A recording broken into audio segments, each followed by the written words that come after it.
ঈদ আছে, তো এবার মায়ের বাড়ি আসার কথা ছিল। শুধু আমি বলে না, ওখানে যতজনই মারা গেছিলো, যতজনই ওখানে বেরিয়েছে, কোনো রকমের কোনো রেলের আধিকারিক হোক বা হসপিটাল কর্তৃপক্ষ হোক বা কোনো সুপার হোক, কেউ গিয়ে আমাদেরকে কোনো রকমের কোনো সহযোগিতা করে না।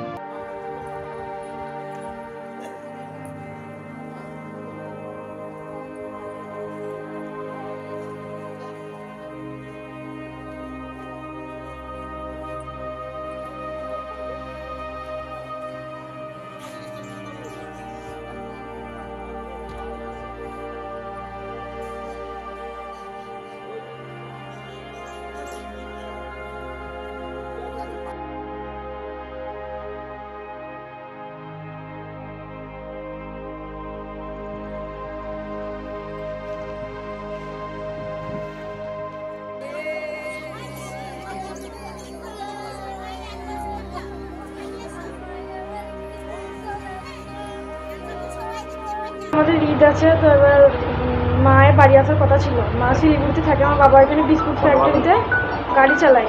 তো সেইখানে এবার মা গেছিলো কিছুদিন আগে। এবার মা বাড়ি আজকে ঈদ বলে আমরা বলেছিলাম যে আমরা ঈদের পরের দিন যাব।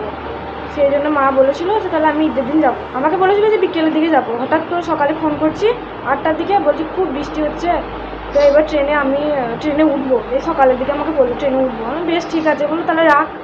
ওই ফোনটা রেখে দিল। তারপরে 12টা এরকম দিক করে হঠাৎ ফোন আসছে, আমার বরের ফোনে ফোন আসছে।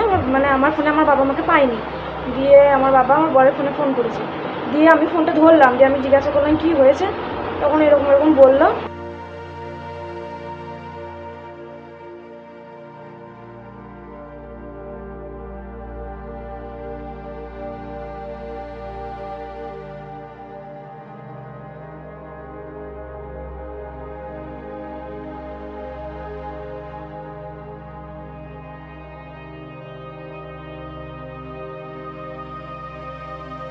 খবর পাই যে কাঞ্চনজঙ্ঘায় ওনার ওয়াইফ কাঞ্চনজঙ্ঘায় ছিলেন।